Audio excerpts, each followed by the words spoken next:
and this is my event Flashback Friday. So we're currently at the deep end. My event takes place in two of the areas of the deep end. So the primary area is the mezzanine space. The reason I use that space is because it's a blank canvas. It's quite, the walls are white. It gives the kind of feel of a museum space, which is the kind of experience and atmosphere that I wanted to provide to my guests.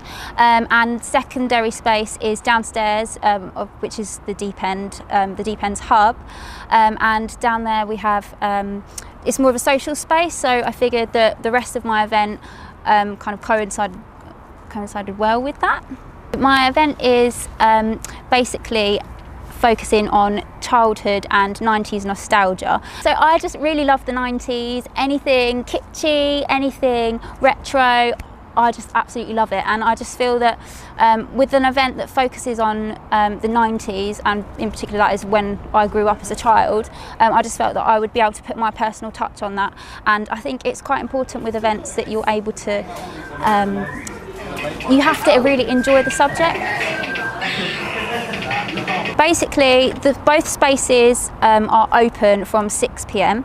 The guests will enter the building through the main space, and then once the upstairs is open, which is about 6:30, they then are able to go upstairs, experience the installation. That usually can take anything from 5 minutes up to about 15 minutes. It just depends how much the audience want to look at all of the things that there are and engage with all the activities. And then downstairs is actually open until 11, so that gives the audience the opportunity to play on the games consoles, get some drinks which are themed, and also play on and also listen to the 90s playlist as well. So my target audience in particular are millennials, anyone that has any kind of connection to the 90s period. So that could have been, you may have had children in that time, you may have been a child in that time, or you just may be fascinated with the 90s.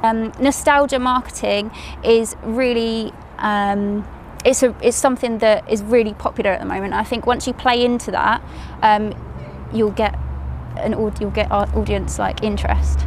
The installation itself, you begin your journey back to your childhood, starting with the Argos catalogue. Now, I found pages from 90s Argos catalogues, so showing all of the toys that you may have wanted, and in this particular area, it's just to make you begin your reminiscing period. So just seeing all the toys you may have had, all the toys you may have wanted, or all the toys that your little sister may have broken, in my case. So you're able to just take some of the sticky arrows, post them next to the toys that you actually may have wanted or have some kind of connection to. Following on from that, you have a display of toys. Now this is displayed in more of a museum way, and I like the fact that it's just simple white walls, so the toys kind of speak for themselves, and there's a mix of toys all from the 90s. Following on from that, we have the Lego wall, and that just basically encourages you to just play with the Lego. I've made some Lego jellies as well. They are edible, but these ones are just for display purposes. You also have a craft area. I bought a lot of Crayola pens and crayons and the stamper pens and scented gel pens, just to, again, it just ties in with the stationery you had as a child. And then you have the chatterboxes as well, which encourage you to play the playground games that you may have done at school.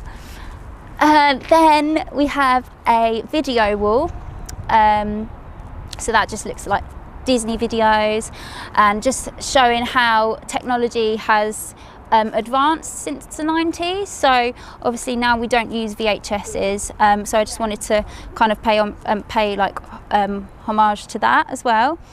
And then we have the lunchbox area. Now this area is my particular favourite because it has just crisps, sweets and a little drink that you're encouraged to pick up and take with you as you enter the